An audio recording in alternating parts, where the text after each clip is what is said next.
mind, in my head, this is where we all came from. The dreams we had, the love we shared, this is what we're waiting for.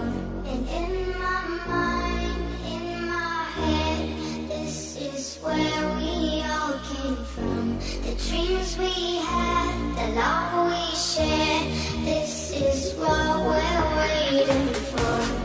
In my mind, in my head, this is where we all come. In my mind, in my head, this is where we all come. In my mind, in my head, this is where we all came from. The dreams we had, the love we shared, this is what we're waiting for. What is going on, fellow market makers? All of our Fibonacci patterns have been hit to the target, guys, specifically the S&P and the NASDAQ. I'm going to cover in this video how I'm trading this market, and there's a lot to cover. On Monday's video, we're going to do a deep dive on a Black Rhino update, as well as the Puet's crash cycle, which is active and calling for a top. And if you have no idea what I'm talking about, go back a video and watch the last video. Lee put timestamps in this video, so check the video description to zip around to your favorite assets. Lots of material to go over. Exciting time to be in the market. Without further ado, Lee, let's get the show on the road.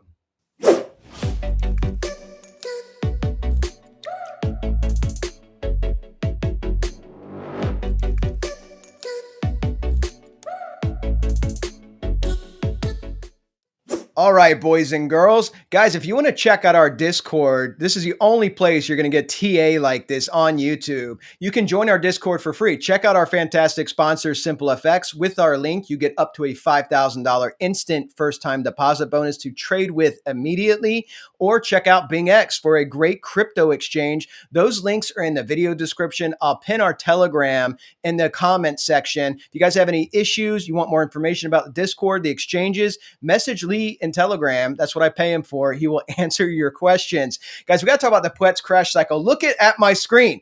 Look how this is playing out. On Monday's video, this coming Monday, I'm going to give you a deep dive into the Puet's crash cycle, as well as a Black Rhino update. And if you have no idea what I'm talking about, go watch the last video, boys and girls, or watch one of the videos before that. We've been talking about this forever. But real quick recap before we jump into the charts.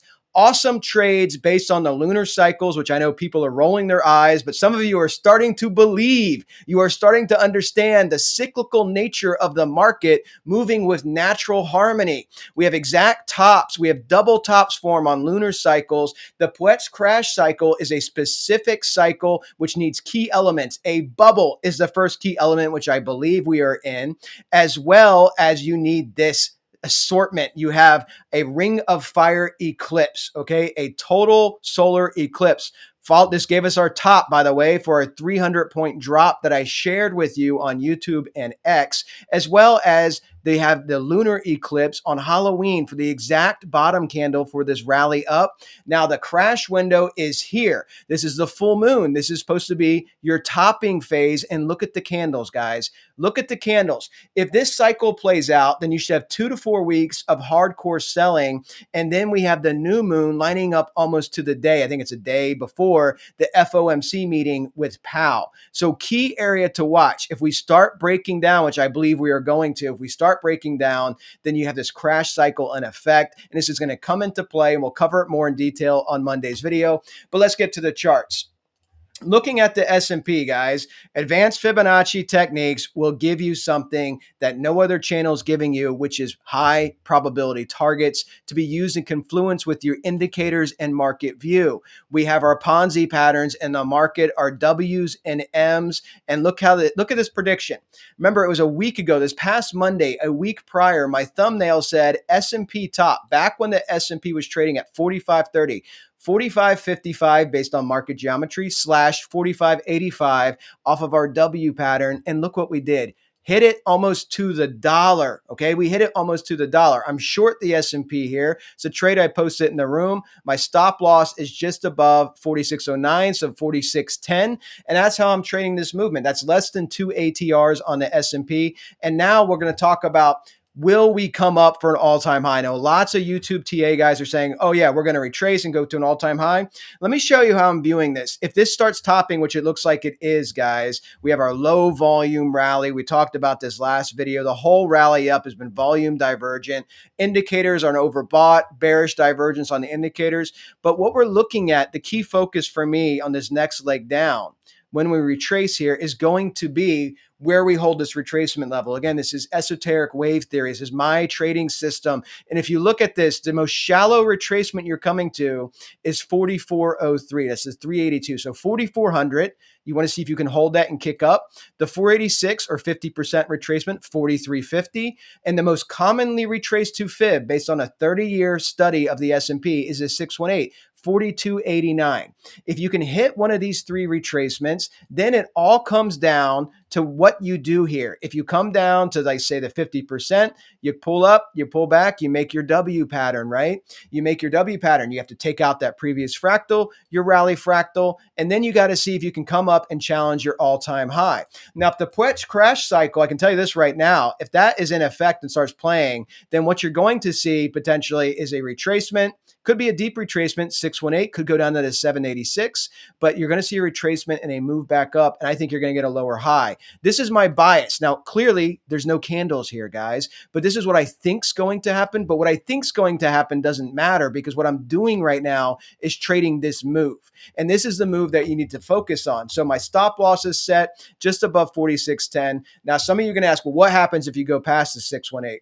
If you start retracing past the 618, and you come down to the 786, you have a higher probability of making a lower high. So even if you come up, make your double pattern, your W pattern, in the market, you come up, you have a higher probability of starting to top out at a lower high level. And again, this is a future further trade, okay? So this is the pattern and movements of the S&P. This is without candles. The focus here is this retracement, which I do believe is incoming. Let's look at the MFI and everything on the daily. Again, bearish divergence, wave divergence, volatility momentum starting to turn down, and you can see price starting to turn down. You're $40 off of the target hit. Okay, $40 off of the target hit. And when you understand advanced Fibonacci concepts and patterns and wave theory, guys, you can get these trades, and now you can profit from these trades. And I'm so happy that some of you have been trading along with us there in the comment section. Of course, all this available on our Discord, guys. So that's what we're watching on the S&P. Let's move forward. Bitcoin, I want to zoom out first on the 3-day chart. Let's talk about a couple of things. 3-day chart, trade setup I shared with you the day of the breakout, prior to the breakout, breaking this fractal high here of 31.8, got a nice almost 30% gain off this trade that I shared. And we want to focus on what's happening now, because as you guys know, looking at harmonic expansion, my target has been 41K for weeks and weeks and weeks now. 41K for the price to get up there. Can it get up there? To do that, let's go ahead and look at this on the daily, and we're going to go down to the 4-hour as well. 4-hour, let's see, let's look here. The daily time frame, you have bearish divergence, obviously, on the daily. As you can see, your MFI peak was here. Price kept rising. So, guys, look, let me level with you here. And some of you already know this, and you know my thoughts on this. I see some people in the comments, very respectfully, I might add, so that's very nice of you. But I see people in the comments saying, no, Bitcoin decoupled, it's going to keep going up.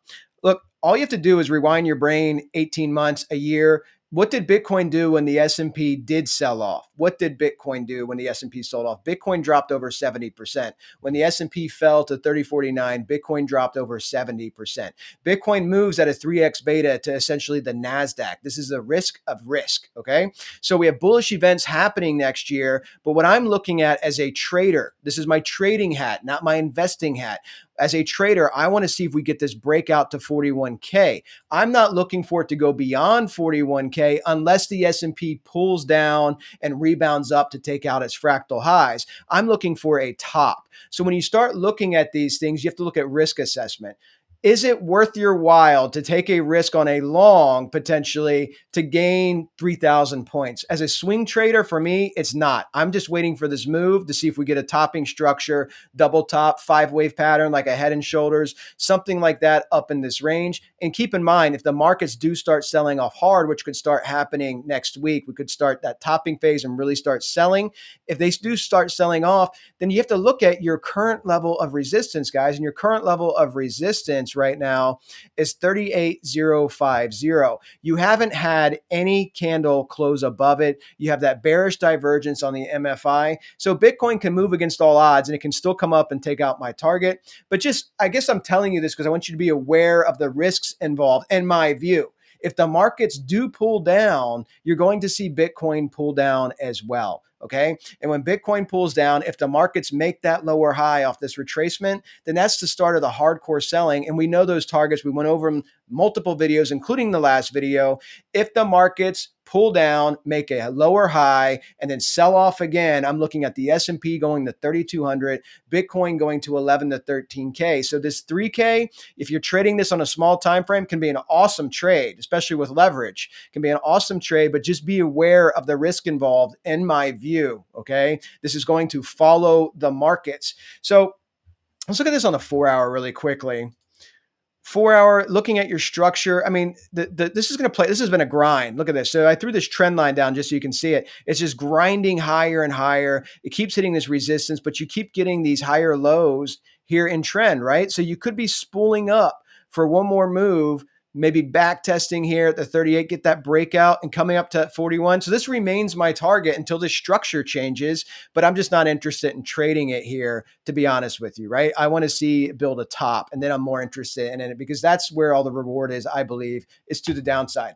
Let's go to move forward. Look at the NASDAQ, guys. Beautiful Ponzi pattern or W pattern. Hit to the T here. Hit right on the button. Not once, but twice. 1618, 16,144. And look at it now. 15,853.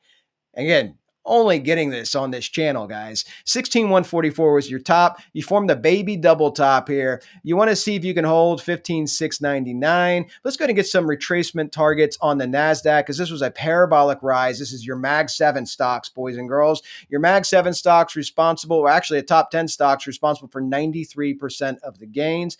And this has a lot of room to give up. Doesn't mean it's coming down in a straight line. 382 is at 15,361. 486, 15,142, and then 618 at 14,864. So this could do something like this, come back up for a lower high and start breaking down again this way. So we'll see what happens here, but it's all about the entry in trading. It's all about that entry, guys. And now that you have this entry and it was hit and you've known about it for weeks on this channel, look at that. You're a couple hundred points up right now. So good for you. Let's move forward to the XAU, to gold. Gold, guys. So we had some key plays here in gold. Shorted up here at 2055, got a nice 250 bar drop in gold. Now we have our rally up, used our pivot here for support after we rallied. And now you have this move up in the market that we have on gold. Let's go ahead and throw this on some fibs so we can see this. And this move up, I'm looking for gold to get to 2057. It got to 2052. Pretty close, within $5. And now you're using 2030 for support. Let's look at this on our indicators. On the daily, you have bearish divergence, of course, on your money flow. You have the high here, and now you have a lower high. So you have your high here, and now you have a higher high. So you have bearish divergence. I would still want to see this come up to 2057. Gold is a commodity, and gold, I believe, will repeat the GFC cycle. When it does top out, it will sell off when the market sells off. Gold went down 34%. Silver 61% in the GFC. Before you have a commodity super cycle, you get a sell-off. That's just the way the cycle plays out. You can go back and look at it. You have further complications, though, with geopolitical events, conflicts around the world. So gold's always going to have an inherent risk about it, but I like this level, 2057, for a top out in confluence with our bearish divergence, getting a sell signal here on my wave divergence as well. So watch that area if you're interested in gold.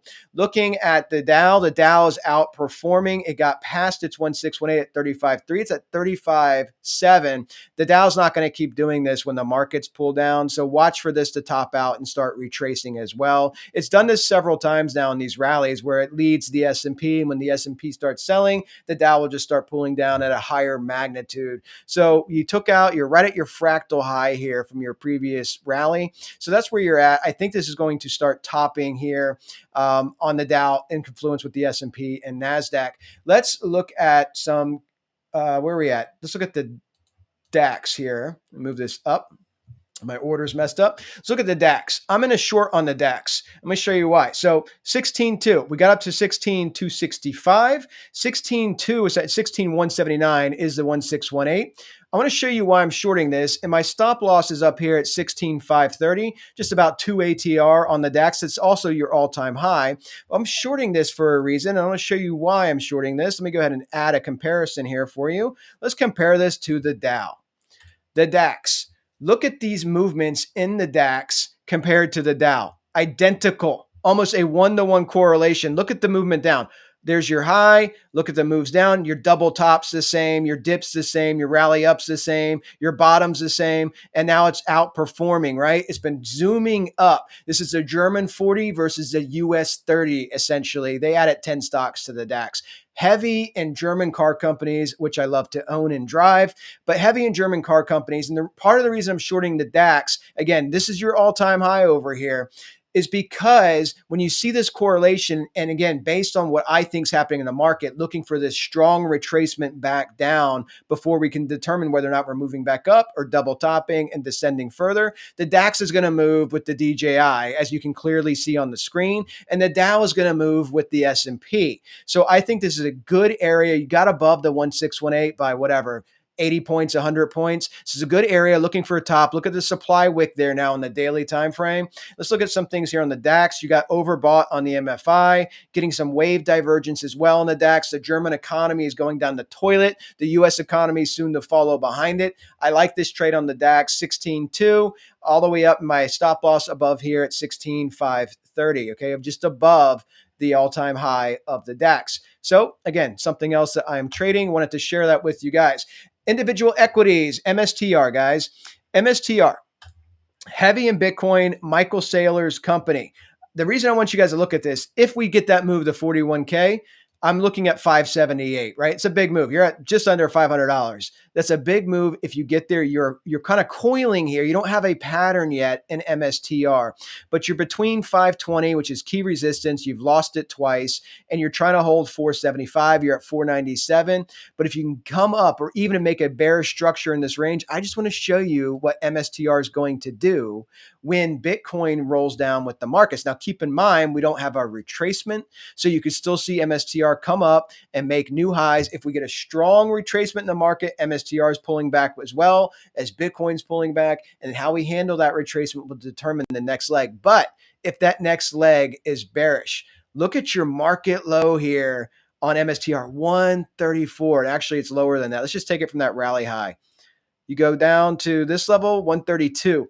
132 here on MSTR. Guys, it's a 75% drop. If what we have happen on the S&P is you get your retracement, a lower high, and further selling, this is your target. You've never put in a low in the indices, not once in stock market history prior to a recession. So companies like MSTR are going to take out their market low. 75% drop. You're at $500. We're talking about it losing $130. Okay, 75% drop. So something worth watching. Not going to happen all at once. We got key events to play out ahead of us. So that's what I'm looking at, though, is for a short here, either at 420 or 520 if this holds up, or 578 if Bitcoin starts moving up to 41K. Watching for a topping structure. I'll keep you guys updated on that. Guys, let's focus on a NIC really quickly. This was a user request on the YouTube comments, I should say. Also, we trade this in the Discord. We used to have a lot of fun with the Nick. The Nick was in a bubble, 1989 Japan, equities as first multi-pronged bubble, equities as well as housing prices, and it just now this cycle took out its all-time high. So let's put this in Wyckoff because this goes back to 2017. Let me go ahead and throw this down here as well. So you have this Wyckoff structure that formed, right? And you did this for years, right? For years, since 2021, I should say, 2021, and then you finally rallied up. And then what are you doing, guys? We talk about this all the time on the channel. Your Livermore pivot. You have your move up, your pullback, and this needs to come up. Take out this fractal, which it did, but it's struggling right here. And if it doesn't do this move, what is this doing? This is without even looking at fibs. This is making a double top that's going to come back down. So let's get some targets on this. Can we get targets on where this is? So let's look at this. So we know we have this fractal right here. Actually, let's go ahead and put this in Wyckoff because basically you're making another mini Koff structure. You can see 33,680 right here is your top. And here's your base, here's your down thrust. Let me zoom in so you can see us a little bit better. This is a Japanese 225, by the way. For those of you that don't know, you can trade all this stuff on SimpleFX. Can we get targets here for where the candles are right now? Well, do you guys see a Ponzi pattern here? Because I do. I see a W. I see a W right here. So let me see if we can get some targets off of the Nick. Pull this down. Look where your 1618 is. 33,777. You hit it beautifully twice. So you got to the 1618. You want to hold 33,14. You need to flip 33,777. So if you come back down or whatever, basically you need to get on top of this and look to move out, right? Break this fractal with authority, which is now breaking this fractal as well. That's your move to the upside, and your upside targets. Let's go ahead and look at the upside targets beyond the 1618. Where could this possibly get to? Well, I need to stretch this box out and get some Fibonacci expansion. Fibonacci expansion, the two key targets here are the 1272 at 34,682, 1618 at 35,957. Now, that's assuming, I'm just giving you upside targets. If the US equities and European equities start selling off, I anticipate Japanese equities selling off as well, right? So you want to look at that from that perspective. You have a bullish structure on top of a nice breakout. But right now you're at key resistance of 33,680. So you could very easily be putting a top in here. If you zoom in, this is a 3-day chart. You zoom into a 4-hour, 8-hour, maybe let's check the daily, maybe even a daily. You might start seeing different structures. You have a first top of a double top here. So you want to watch this, right? You could break out to the upside with some more upside, or you could start putting in a bearish 3-wave structure like a double top, or a bearish 5-wave structure like a head and shoulders, okay? So that's something you want to watch right here in this range. Let's go ahead and move forward. Individual US equities never got to our target on the NVIDIA of 527. I was stoked. We had this beautiful W pattern and we had our target set. Look at this. Harmonic structure, 527. We got up to the 1272 at 500, and now you're selling off. You actually have a disjointed 3-wave pattern here, as you can see, and now you're selling off some. So we're going to look at some support levels. Guys, I mean, this is just how Fibonacci works. I mean, this was a beautiful hit here at the 1272. And as we start seeing professional traders and big funds that have been in this asset for a long time taking profits, you're seeing it sell off, knowing the smart traders and the big money knows there's a recession coming next year. Your 382 is at 462. So you're at 467. You could see this drop more to 467. The 50% retracements at 450, and then watch the 618 at 435. You want to try to hold that to potentially move back up. And again, that'll be in confluence with what the equities do after they sell off for this retracement. Looking at Tesla. Tesla filled our gap. Right? I'm talking about that forever. It filled our gap and it got to my 786 retracement at 252. Again, you have this nice uptrend of higher lows in Tesla. Look for this to try to top out. You're trying to hold 240. So look for some type of movement here between 252 and 240. That could be a tradable move here on Tesla. Okay. Right now, it's just moving side to side here in the 8-hour time frame between these two key ranges, 240, 252. It's all going to be in confluence with the markets. Ferrari finally ran out of gas, exceeded the 1618, got up here to where we get to 369, and now you're at 360. So what does that look like, guys? It looks like the first move to potentially this move, right? to potentially this move. And this is something you can do in confluence with the broader markets. Watch Ferrari above a 50 PE, something that has a big downside when the recession, the black rhino, hits in full effect. And I'm looking at it for this coming retracement in the marketplace. Adobe, the big AI play above a 50 PE, exceeded 616 on our W pattern. As you guys know, been tracking this a long time. And their earnings come out December 13th. I think the same day as PAL Talk, so that'll be interesting. But we got up above the 1618, and now you're below it at 610, 1618 at 616. So watch for Adobe. Let's see what we're doing here. We're doing something like this, back testing it. We need some more candles. This is a 4-hour time frame. But I would look at individual equities in confluence with what the broader markets are doing. And I'm expecting these broader markets to begin to top as they are and then sell off for that first key retracement. All right, guys, hope you have a fantastic weekend. I will talk to you all Monday. Please like and subscribe. I'll answer your comments in the comment section. Take care, everybody.